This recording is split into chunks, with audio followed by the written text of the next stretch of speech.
vous avez une grosse responsabilité en ce moment, c'est que vous êtes l'éditeur des films de genre français. Oui. Vous êtes quasiment les seuls, Oui. je pense. J'imagine que c'est une passion, comment c'est venu et, le choix, parce qu'il j'imagine que c'est un vivier important. Ah ouais. En fin de compte, ça arrivait tout simplement, tu sais, comme tu bosses durement, tu bosses, c'est dur quand même, métier quand même, parce qu'en plus on fait beaucoup de choses nous-mêmes, toi on envoie les paquets, tout ça, donc c'est, voilà, on fait parfois les interviews, parfois on les monte, donc c'est quand même du boulot, et donc parfois tu as envie de trouver un peu des choses pour t'amuser, on va dire, voilà. Ouais. Et d'un coup on s'est dit, tiens, en fin de compte, on a croisé Camera Obscura, qui est une boîte allemande, qui cherchait 36 Code Père Noël. Et ils ont dit, voilà, c'est TF1 et tout ça. Je dis, oui, on sait, ouais, voilà. Et donc voilà, on a discuté avec TF1, avec René Manzor, pour eux, donc. Et puis on s'est mis d'accord pour faire ça tous les deux. Voilà. Et là, on a découvert la restauration, on a découvert comment aller voir Éclair pour avoir les bobines du film, restaurer le film et tout. Et puis on s'est dit quand même, c'est vrai qu'il y a pas mal de films français qui ont disparu. En Angleterre, aux États-Unis, ça sort beaucoup, chez Vinegar Syndrome et ces boîtes-là. En Italie, ça sort beaucoup aussi, mais en France, tout le monde s'en fout. Voilà. Et on s'est dit pourquoi tout le monde s'en fout de ces films-là, enfin de ces vieux films. Et donc c'est petit à petit, on a tiré une aiguille. Bon, moi je voulais faire La Rose écorchée depuis longtemps déjà. Donc on est reparti sur La Rose écorchée avec Philippe. Et puis en tirant les aiguilles, on a tiré, il y a la saignée, tiens, il y a ça, il y a ça, il y a ça, il y a ça. Enfin, tirer une aiguille, non, tirer la ficelle. Et voilà, c'est devenu comme ça un peu pour s'amuser d'abord, pour se dire, tiens, on va découvrir des films, on va les revoir, les restaurer. C'est vraiment devenu, c'est par hasard. Puis ça a marché. Oui. On avait peur au début, il y a un marché. C'était vraiment pareil, parce que quand tu sors La Rose écorchée, qui a quand même coûté cher, restaurer au début, quand tu sors la saignée, qui ne sont pas des films super connus, tu sors Haine, qui est vraiment, super obscur. Et ça marchait, les gens étaient là, ça s'est bien vendu, c'est pas des cartons pleins, mais c'est pas des films qui rapportent non plus pour nous beaucoup d'argent, on va dire, parce que ça coûte beaucoup avant, en restauration. Vous êtes fiers de les avoir sortis? Ouais, c'est ça. C'est ça. Voilà, c'est ça. Avec des masters magnifiques. Voilà, on est content, parce que d'un coup on se dit, là on fait un peu du patrimoine français. Alors on se moque en ce moment sur Facebook et Twitter, un peu on parle de cinéma bourgeois pour parler des gros films. Voilà, parce que c'est vrai que on se tape les restaurations des mêmes films tout le temps, les taverniers, tout ça. Les tontons flingueurs. Voilà, non, mais c'est du très bon cinéma. Bien sûr. Ah ouais, bien sûr. Voilà, tout le monde adore ce cinéma-là. Mais c'est vrai qu'on voit toujours les mêmes. Et nous, on s'est dit, tiens, on va faire autrement. On va faire ceux qu'on voit jamais. Voilà, ceux qu'on a oubliés. Parce que, moi, je dis, j'ai une théorie, ça c'est ma théorie à moi, bien sûr, que le jour où on a créé les Césars en France, en 75, par là, on a d'un coup décidé qu'il y avait un cinéma qui était un cinéma dont on pouvait parler, qui avait les Césars, qui avait les Grands Prix Nobles et tout ça. Et toutes les petites boîtes de prod qui étaient en bas, qui n'étaient pas des grosses boîtes de prod, elles, par contre, pouvaient crever. Et on les a totalement oubliées. Donc, La Rose écorchée, en France, Claude Mulot, voilà, Le Moine. Donc, on s'est dit, tiens, nous, on va un peu s'amuser, puis on va un peu restaurer tout ça. Un tirage de combien, ce film-là 1000 ? C'est 1000 exemplaires, oui, c'est ça. Là, on va ressortir La Rose écorchée a marché, c'est des 1500 exemplaires, ça a très bien marché. Pour ça aussi qu'on met ce titre anglais dessus. Parce que d'un coup, on sait qu'on va attirer un public anglais qui marche très bien, parce que un tiers des ventes de La Rose écorchée, c'est fait quand même à l'étranger quand même. Et vous avez fait un coup monstrueux sur La Rose écorchée, c'est l'UHD. L'UHD, voilà, c'est ça. Il y a des gens qui achètent tous les UHD, donc déjà... nous, tu sais, d'un coup, on s'est dit, tiens, on a un 4K. Mais tu sais, à la base, c'était même pas prévu, à la base. C'est même pas prévu. On s'est dit, tiens, on a un 4K, c'est quand même con, quand même, de pas... Bon, alors, tu perds de l'argent, parce qu'effectivement, ça coûte cher, l'UHD. Pour donner un ordre de prix juste, il faut savoir qu'un Blu-ray, c'est un pressé, le pressage, juste le disque, un pressé, c'est 50 centimes. Un DVD, un Blu-ray, c'est 1€ et quelques, 1€ peut-être 50, par là. Alors, un UHD, c'est 3€. Ah oui, quand même, c'est quand même un budget, quoi. C'est un budget, quoi, voilà. Donc, quand tu essaies de ne pas augmenter le prix, c'est pour ça qu'on rajoute maintenant 2€ sur le prix de nos Blu-ray. Comme on enlève 50 centimes pour le DVD, on rajoute 2€, voilà, on se dit 2,50€, voilà. Mais on s'est dit, merde, on les a en 4K, c'est quand même con de ne pas les offrir aux gens en 4K, quoi. Et puis c'est une fierté aussi de sortir en 4K, quand même. C'est super fun, parce que d'un coup, tu te dis, il n'y a pas Godard en 4K, il n'y a pas Truffaut en 4K, il n'y a pas Truffaut en 4K. Moi, à l'époque de La Rose écorchée, je disais, je ne sais plus qui je disais ça, au France NC ou à Gaumont, à mes amis de Gaumont, on est quand même, il y a les tontons flingueurs en 4K, il y a les vieux fusils en 4K, donc dans les films des années 70, et il y a donc La Rose écorchée. Voilà. Non, la piscine est venue après la piscine. c'est venu cette année, ou à la fin, ou je sais plus quand, mais c'est venu après, quoi. Donc on s'est dit, on était quand même fiers d'être parmi les réalisateurs français sur en 4K. Il y avait juste à l'époque donc Lautner, et Enrico, et puis donc Claude Mulot, quoi. Voilà. Et puis c'est vrai que d'un coup aussi, par rapport au CNC, par rapport à l'image et tout ça, d'un coup le CNC se dit, ouais, on fait le taf, quoi. Ouais, je veux dire. Et puis c'est français. C'est pas très loin de français. Oui, exactement. Voilà, malgré ce qu'on peut dire. Ça devrait être l'essence même du CNC d'aider à sortir. Eh ben ils le font, c'est ça qui est bien, quoi. D'un coup ils nous soutiennent, ils aiment bien ça, et c'est peut-être un peu farfelu, je pense, on est un peu farfelu pour eux, mais là ils nous ont aidés pour les Lemoine et tout, parce que on fait le boulot, on retrouve des scènes inédites, on fait des interviews, on scanne des courts-métrages, enfin on scanne tout, donc je sais pas, toi, les Zaroff, on a tout scanné, les Zaroff, quoi. La moindre petit bout de pellicule, on l'a scanné. C'est un travail de monstrueux, quoi. Ah là tout, on a réfléchi là-dessus, ouais. Donc, les courts-métrages de La Roche, c'est c'est incroyable, quoi. C'est ça qu'on n'imaginerait jamais revoir. On voit Paris d'époque, on voit les gens de l'époque, on voit... C'est génial, ça. Voilà. Magnifique. Moi, j'adore. Et donc c'est montré ce cinéma-là populaire, et là maintenant donc on a sorti donc Zaroff en UHD, donc Gwendoline, les Charnel. Ça marche Gwendoline alors? Ouais, on a tout vendu, enfin Gwendoline. Oh bon, ouais, magnifique. Il était un peu culte ce titre. C'est parti un peu sur parce que quand ça part, alors c'est parti sur notre site normalement, on va dire pas un carton plein. On en a mis un peu sur Amazon et là c'est parti très vite. Ouais. Voilà. Et puis voilà, donc on est content, on avait 1000 exemplaires parce que c'était prévu dans le contrat, donc pas plus. Comment voilà, bon, j'imagine que pour Mulot et Lemoine, il y a eu des rencontres, mais après il y a certains titres, vous les cherchez, on vous les propose. Je pense au Jardin des Supplices de Christian Gion, il y arrivait comment? Ah, le Moine, non, le Moine, c'est pas vraiment une rencontre. Non. Le Moine, ça s'est passé comment? Non, le Moine, je savais où étaient les droits de Zaroff. Ah d'accord, c'était une volonté. Déjà, le Moine. Ah oui, bien sûr. Mais c'était cher, elle était vraiment, voilà. N, c'est pareil, je savais où étaient les droits de N. Donc on a cherché comme ça, enfin on savait où c'était. C'est des films que tu connaissais déjà de Oui. On a une liste de films fantastiques français, ou films de policiers et tout ça. On a vraiment une très grande liste. Et depuis du temps, tu cherches, quoi. Tu prends ta liste et puis tu tapes les noms, tu essaies de retrouver les contrats, de retrouver tout ça. Et tu dis, tiens, celui-là, il est encore là. Ah, tiens, celui-là appartient à telle personne. Donc voilà, puis tu vas demander, et puis au bout d'un moment, voilà, c'est comme ça. C'est vraiment un vrai travail de recherche. Ah, il y a le cinéma français, quasiment, ouais, parce que beaucoup de films n'ont pas été vendus depuis. C'est sur le RCA, en fin de compte, tous les contrats après 87 sont scannés. Donc tu peux avoir accès, toi, voilà. Mais les vieux contrats qui sont avant, en fin de compte, ils sont pas en ligne. Donc il faut que tu les demandes. Tu vois, et voir un peu qui a les droits à l'époque, si c'est perdu, pas perdu. C'est ça, il faut voilà. Donc c'est un peu, voilà. Donc quand les contrats sont apparents, quand les ayants droit à l'époque ont déposé des contrats au RCA, parce que normalement à l'époque c'était pas obligatoire. Maintenant c'est obligatoire. Maintenant on doit tous déposer nos contrats. Pour qu'il y ait un suivi simplement des ayants droit, savoir à qui ça appartient au fil des années, quoi. Parce qu'il y a des films, 30 ans plus tard, tu sais même plus à qui ça appartient, les films. Et là maintenant, alors maintenant que vous avez ouvert la boîte de Pandore, vous avez plein de gens qui vous demandent tel titre. Bon, il y a le fameux démon dans l'île, la traque, ça y est, vous l'avez. Comment ça se passe? Vous tenez compte des demandes? Oui, bien sûr. Il y a même des. Il y a une sorte de baromètre. Mais on a 2-3 fans, Cyril Grandjean, par exemple, c'est un acheteur chez nous, qui nous envoie des listes pas possibles de films. Et on travaille ensemble, il nous donne des films, on recherche, lui aussi recherche pour nous. Maintenant, on lui a dit comment faire. Oui. Donc il cherche pour nous aussi des films et tout ça. Ouais, c'est des fans, des passionnés de cinéma, qui adorent le cinéma français, et qui essayent de trouver des petites perles un peu perdues. Là, on a 2 films d'Eddie Matalon, 3 films, un film produit par Eddie Matalon et 2 réalisés par lui. Voilà, Eddie Matalon, j'avais contacté il y a déjà 3 ans de ça pour un de ses films. Puis je sais plus, ça s'est pas fait. Et puis là, en fin de compte, j'ai recontacté, il m'a dit, bah oui, tiens, tenez, là, je suis justement en train de tout gérer les droits d'auteur et tout ça de mes films. Je récupère tout en ce moment, donc je vous les vends. Voilà. Donc ça se fait comme ça, il nous a vendu ces 3 films, même peut-être d'autres maintenant. Eddie Matalon, voilà, on l'a eu comment, je sais plus, je crois peut-être en cherchant sur internet, sur genre les pages jaunes, Eddie Matalon, et hop, on l'a trouvé dans Paris. C'est son vrai nom, hein. C'est génial ça. Et tout bêtement, mais après ça, t'as des films qui sont très compliqués, comme, t'as plein de films français qui sont bloqués à cause des droits d'auteur, que les ayants droit se foutent réellement. T'as des films comme les films de Chabrol, tout le monde le sait, qui sont bloqués. T'as La Rage au Point, qui est un très bon film, très violent sur la banlieue, qui est bloqué aussi. Il y a plein de films bloqués en France. Donc, il faut chercher, on creuse perpétuellement, régulièrement, tous les mois, on fait des grosses recherches. Parce que certains réalisateurs sont morts. Le droit d'auteur, c'est toute une histoire, quoi. Ouais, voilà. Donc là, c'est vraiment de très longues recherches.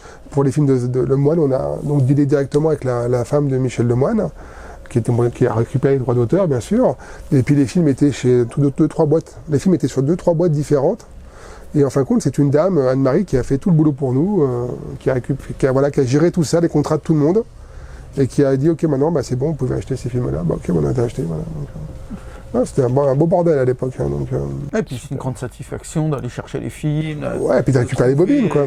C'est de l'archéologie, finalement. Ah bah tu sais, là on a passé samedi dernier, on était chez VDM, donc laboratoire VDM, on a récupéré on a ramené toutes les bobines des films de Lemoine là-bas.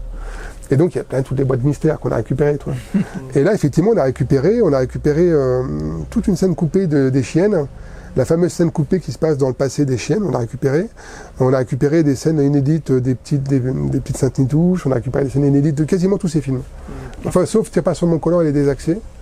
On a quasiment récupéré à chaque fois même des trucs enfin, je crois que dans, comment ça s'appelle, les confidences érotiques d'un livre trop accueillant, on avait même une bobine qu'on connaissait pas, qu'on a retrouvé, une grosse bobine, il y a au moins 6 minutes de scène dedans inédite, coupée.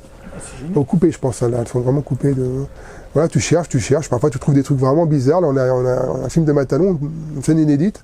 Enfin, c'est une scène porno, mais qui n'a même rien à voir avec le film, quoi. Mais il n'y a même pas un problème de body double, tu sais, parfois tu te dis, ils font croire que c'est l'actrice, même pas, ce que ça fout là.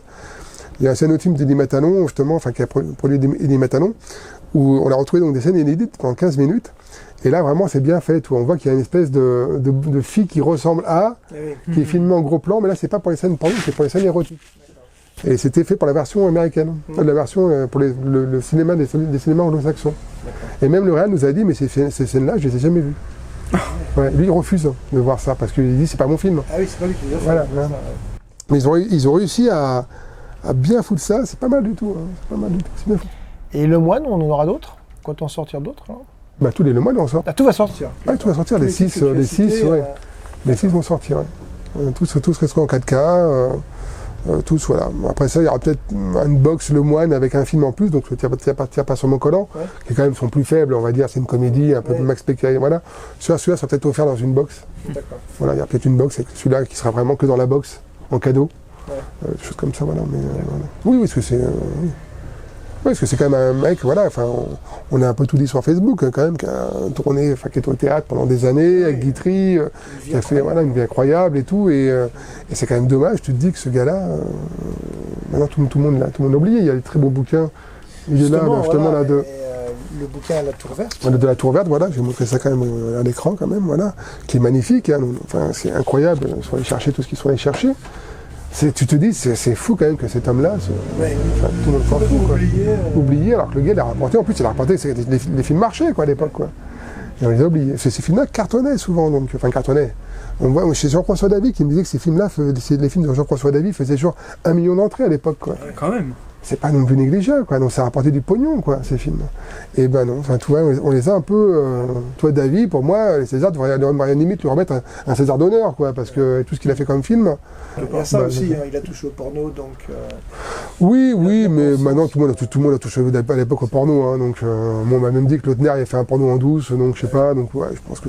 Lautner a fait un film sur le porno, de toute façon, donc à un moment donné, c'est un peu l'hypocrisie totale, quoi, ça. Mais que tout le monde a bouffé là-dedans. Serge Corbert, qui a fait des Deux Funès et qui faisait du... Ils sont tous bouffés là-dedans, quoi. Donc, et du coup, alors... Puis sur le porno, il y a beaucoup de techniciens qui seraient... Voilà, non, les mecs qui bossaient tous là-dedans, quoi. Il n'y a pas de souci. Faut pas avoir honte, hein. Et du coup, donc, film français, il y a aussi maintenant des livres, pas que sur le cinéma français, mais chaque IFUM édite des livres. Il y en a eu un sur Claude Mulot. Oui, c'était un premier test, hein. C'était un test, donc en mise en page un peu simple, parce qu'on voulait faire un test. Ça a bien marché. C'était il y a un an, on a sorti ça 1 an et demi quasiment. Ça a bien marché, on était contents. Après ça, sur Maniac, il y a eu Maniac, donc il y a eu... je ne sais même plus d'où d'un coup, les bouquins de photos aussi. Photos des week-ends. Voilà, et puis les Charnel aussi, et les Charnel. Et le bouquin sur Aldo Lado, qui est déjà un peu plus, on va dire, professionnel déjà. Le prochain bouquin sur Zulaski, et puis il y en a d'autres qui vont arriver bientôt. Lansac, Frédéric Lansac. Oui, Lansac, c'est un complément, on va dire, de l'autre. Donc voilà, c'est des petits bouquins qui coûtent 15 €. On les a pris vraiment un petit prix. Alors peut-être Zulaski coûte plus cher parce que voilà, il est un peu plus. C'est pas ça. Non, c'est pas ça. C'est qu'il y a quand même, d'un coup, il y a quand même plus de recherche, on va dire, derrière. Et ils sont deux, en plus on paye bien les gens, nous, donc voilà. Donc c'est vraiment, pour nous, c'est être rentable, c'est le principal. Ouais. Voilà. Il n'y a pas la volonté de devenir riche avec ça, ou non. C'est vraiment de donner... C'est pour le fun, c'est un bon complément au film. Ouais. Tu vois les photos de Zaroff ou les photos de Le Charnel, quand tu aimes les films, tu as envie de voir les photos des scènes inédites, les photos qui sont vraiment plus très belles souvent. Donc voilà, c'est un complément, quoi. Et puis Zulawski, c'est pareil, c'est un gros bouquin, le Aldolado. Donc voilà, les bouquins, c'est super fun. Honnêtement, si on pouvait faire même que ça, on ferait que ça. Parce que c'est quand même moins dur à faire. Hein. C'est moins dur à faire, les bouquins. Ouais, c'est moins dur à faire. Hein. Le bouquin, je peux t'en chier enfin, tous les 15 jours. Enfin, pas à écrire, mais à mettre en page. Hein. Mais oui, c'est moins embêtant à faire, les bouquins. Par rapport à un Blu-ray et un DVD... Tu t'emmerdes moins. Bon, après ça rapporte pas non plus des masses, mais les nôtres nous marchent bien. Honnêtement, ça va, c'est pas non plus... Quels sont les films dont tu es le plus fier d'avoir sorti? C'est quasiment, c'est vraiment tous, parce qu'on les aime tous, quoi. Fier, c'est sûr quand tu restaures des films, t'as vraiment d'un coup un truc plus proche c'est un peu ton bébé, toi. Donc, tu vois, les films comme La Rose écorchée, La Saignée, Haine, surtout quand ces films-là, en plus, marchent. Et que les gens te disent, putain, j'ai bien aimé ça et tout. Oui, tu parlais du Jardin des Supplices. Ouais. Ça, c'était dans le catalogue d'un ayant droit qu'on connaît bien, qui on bosse. Et on a vu le film et tout ça, on a trouvé ça bien, et on s'est dit, tiens, faut lui donner sa chance. On sait que ça va pas marcher, ça va pas être un carton plein, voilà, on sait qu'on va être rentable, c'est le principal, mais au moins, c'est bien de le montrer. Voilà. C'est Christian Gion, c'est quand même un personnage du cinéma. Ouais, c'est ça. Et c'est vrai, il a fait et donc je me suis dit, tiens, non, il faut le montrer, il y a des défauts, et voilà. Et les gens, globalement, ont assez apprécié, donc on est assez contents. Donc, il faut tenter. On sait qu'on ne perdra pas d'argent là-dessus. Voilà. C'est pour ça qu'on ne fait pas non plus une édition ultra chiadée avec des bonus en veux-tu en voilà, toi. On fait une interview de Christian Gion, bien et tout. On va pas aller plus loin parce qu'on sait que c'est... Voilà, à un moment donné, on va pas en vendre. Si on en vend 500, on est content. On a dépassé les 500, mais du moment qu'on soit rentable, c'est le principal. Voilà. Nous, du moment qu'on ne perde pas d'argent, c'est le principal. Il y a des films comme ça, on sait que on les fait plus par passion. Voilà. Comme Le Moine. On sait que Le Moine, honnêtement, on va pas, même les Matalons, on va pas gagner d'argent dessus, quoi. Et voilà, on se dit qu'il faut le faire. Puis, tu as vraiment passé une relation avec le film qui est un peu différente. Parce que d'un coup, tu restaures le film, tu fouilles des pellicules, voilà, quoi. Et puis le réalisateur, souvent, il est vraiment content, quoi. Matalon est super content qu'on restaure ses films. Donc tu te dis, c'est bien, toi. Lui, il est heureux comme tout, quoi. Moi, j'adore le travail que vous faites avec les dédicaces et tout, parce que vous amenez les réalisateurs, donc vous n'êtes pas du tout obligé de les amener sur le territoire français, on va dire, et que vous les amenez dans les magasins, et que les fans soient contents de les rencontrer, et ça fait des super... je trouve qu'Aldolado, on devait faire ça à l'époque pour Soavi, mais c'était compliqué. Ouais, je sais. Soavi, oui, tu t'en souviens, bien sûr, je suis convaincu. C'était très compliqué, Soavi. En fait, il n'avait pas le temps, il était sur un tournage, en fait, ce qui s'est passé. Ouais, alors il y a aussi une histoire, je crois que son fils était malade, ou je crois son fils était malade également. Il était sur un tournage et tout, et puis tu sens comment... Voilà. Voilà. Et puis tu sens aussi qu'il est casanier, un truc comme ça, il a peut-être un âge et tout, bon. Voilà, donc Aldolado, il était super ravi, il devait venir à l'époque même, il devait venir au mois de juin, et puis avec le confinement, ça c'est pas possible. Et puis après ça, on lui a dit, mais vous voulez quand même venir? Parce que, bien sûr, je veux venir, absolument. Il voulait absolument, lui, il a vécu dans Paris, donc en France, donc... Et t'as vu la réponse de certains fans, quand même, Mike, quoi. C'était un de ses plus beaux jours de sa vie, quoi. Non, et ça fait vachement plaisir. Ouais, ça fait plaisir, ça fait plaisir. Non, mais même montrer, quand t'as Raphaël Delpar qui vient, quand t'as... Ouais, c'est bien. Surtout, Raphaël Delpar, c'est un réalisateur comme Clash et de la Nuit de la Mort, qui a été pas mal vilipendé. On dit que la Nuit de la Mort, c'est de la merde et tout ça. Et nous, on sort le film et les gens disent, en fin de compte, c'est pas si mal, quoi. On redécouvre l'image aussi. Ouais, c'est pas si mal, en fin de compte. C'est noir et tout. Ils sont très étonnés, toi. Il faut dire que vous avez des belles copies aussi, hein. Oui, voilà, ça rehausse le film quand même, hein. Ouais, et puis d'un coup, les gens, je pense qu'ils ont... Enfin, le côté Nanarland et tout ça, moi j'aime bien aller sur ce site-là, mais on a trop vite catalogué les films comme Nanarland, c'est t'aimes pas, c'est tout, mais c'est pas des nanars, quoi. C'est pas des chefs-d'œuvre, il y a des défauts, mais il y a de la passion derrière, quoi. Et Delpar, il est très content. Raphaël Delpar, même si dernièrement il m'a écrit, mais il m'a engueulé parce que je n'ai pas répondu, mais il est très sympathique, il était content de revoir les gens, quoi. Donc les gens appréciaient son film, il était super content qu'on parle de ses films un peu autrement que comme nanar, quoi. Donc la fille de Claude Melot était ravie qu'on fasse des films, voilà, elle était super contente que son père soit mis en avant. Enfin, elle me dit, mais, elle était genre, mais vous êtes fou, quoi. Enfin, Enfin voilà, on a fait 4 films de lui, mais un bouquin, des pins, vous avez vu le pins, elle a fait, mais c'est qui? C'est Barjot, quoi. Voilà, ça c'est amusant, c'est bien de rendre hommage un peu aux gens, quoi. Et les pins, ça marche? Non, ça marche où les pins, mais certains partent très bien, comme Halloween 2, les gros titres, hein, voilà. Mais oui, c'est juste pour le fun, quoi. Ouais, comme les vinyles, c'est pareil, c'est un test qu'on fait là maintenant, on est rentable, voilà. On est rentable des vinyles? Peut-être, oui, peut-être pour le Lemoine, peut-être, voilà, peut-être pour le Lemoine, Matalon, peut-être pas, mais oui, c'est gadget, c'est un peu, c'est un peu gadget, mais bon, c'est fun à faire, quoi. C'est l'objet qu'on aime bien, faut s'amuser un petit peu, quoi, voilà. Donc si on peut faire d'autres choses, on fera d'autres choses, mais. Collector, quoi. Ouais, voilà, c'est collector. Ça accompagne bien, puis oui, puis c'est marrant un peu, oui, c'est marrant, quoi. Le pin, c'est marrant, les pins. Mais il y a encore plein de films à sortir, Après, ça... Si le public est là, nous, on est prêt à continuer à sortir n'importe quoi. Hein. Vous savez, tu sais, pour finir, c'était quand j'étais à Lyon, au Festival Lumière, tu passes devant une salle entière pour montrer, c'était une salle entière des professionnels, quoi, où tu présentes un peu ton catalogue. Voilà.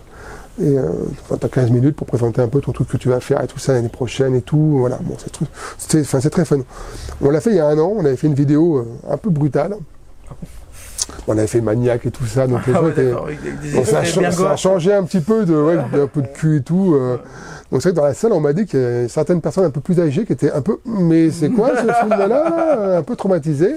Cette année, on a fait juste une présentation un peu un PowerPoint, tu vois.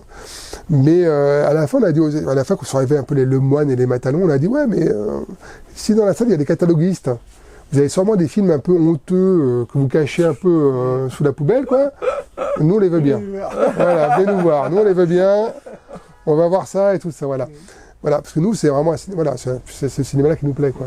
Donc, je pense qu'il y a un truc à faire là-dedans, quoi, voilà. Et avec toi, avec Gaumont, on a des projets avec Gaumont, là, sur un gros film bien burné, quoi. Bien. Donc, voilà. Donc, il y a des projets, donc c'est bien, quoi, voilà. Donc, tant que le CNC nous aide un petit peu, c'est bien. On verra ça.